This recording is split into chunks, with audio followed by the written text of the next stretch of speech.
শবে বরাতে কি কি আমল করতে হয়, রোজা কয়টি, নামাজ কয় রাকাত, বিস্তারিত বুঝিয়ে বললে ভালো হতো।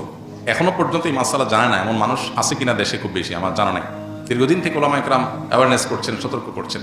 দেখুন, লাইলাতুন নিসফে মিন শাবান, মধ্য শাবানের রাত, এর ফজিলত সাব্যস্ত আছে। আল্লাহ তাআলা এ রাতে মুশরিক হিংসুক ছাড়া বাকি মানুষদেরকে মাফ করে দেন। এবং এ রাতের ফজিলত সংশ্লিষ্ট আরো অনেকগুলো হাদিস আছে যেগুলো জয়ীফ সূত্রে বর্ণিত, কিন্তু এই একটা হাদিস গ্রহণযোগ্য সূত্রে বর্ণিত হওয়ার কারণে অন্য যেগুলো আছে সবগুলোর একসাথ করলে মোটা দাগে লাইলাতুন নিসফে শাবান বা মধ্য শাবানের রাত, এটার নাম আমরা শবে বরাত দেই। আসল নামটা, হাদিস দেওয়ার নাম কোনটা? লাইলাতুন নিসফে শাবান, মধ্য শাবানের রাত। শবে বরাত এটা আসল নাম না।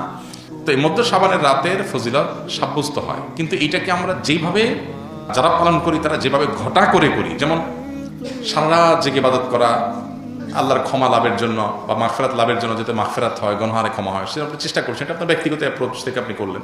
এই দিনের রোজা আপনি আইয়াম বীজের রোজার অংশ হিসেবে রাখলেন, শাবান মাসে বিশেষ রোজা রাখতেন রাসূলুল্লাহ সাল্লাল্লাহু আলাইহি ওয়াসাল্লাম, সেই হিসেবে রাখলেন, খুবই প্রশংসনীয়। কিন্তু আলাদা করে শবে বরাতকে কেন্দ্র করে এই দিনের রোজা রাখার বিশেষ কোনো নির্দেশনা বিশুদ্ধ হাদিস দ্বারা সাব্যস্ত নয়। এর বাইরে এই রাতকে শবে বরাত ভাগ্যের রাত মনে করা। বরাত মানে ভাগ্য, আর বরাতের আরেকটা অর্থ হলো মুক্তি। মুক্তির অর্থে ঠিক আছে শবে বরাত, আল্লাহ মানুষকে মুক্ত করেন, কিন্তু ভাগ্যের অর্থে ঠিক নাই। সূরা দুখানের শুরুতে আল্লাহ বলেছেন, ফিহা ইউফরাকু কুল্লু আমরিন হাকিম ইন্না আনজালনাহু ফি লাইলাতিন মুবারাকাহ ইন্না কুন্না মুনজিরিন। আল্লাহ বলেছেন, কোরআন আমি একটি বরকতময় রাতে নাজিল করেছি। কোন রাত সেটা?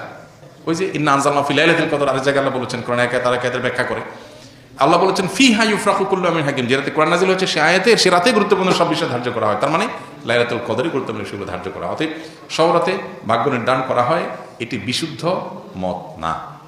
তবে এ রাতের বিশেষ কোন নামাজ, বিশেষ নামাজের সংখ্যা, বিশেষ সূরা, এরকম কোনো কিছু সাব্যস্ত নাই। এরকম কিছু সাব্যস্ত আছে মনে করলে বরং বিদআত হবে, যে এত রাকাত পড়তে হবে, এই সূরা দিয়ে পড়তে হবে। আল্লাহর মাগফিরাত লাভের জন্য আপনি যদি চেষ্টা করেন সেটা প্রশংসনীয়, সেটা ভিন্ন বিষয়। প্রত্যেক রাতেই তো আপনি আল্লাহর মাগফিরাতের জন্য চেষ্টা করা কর্তব্য বা করা উচিত।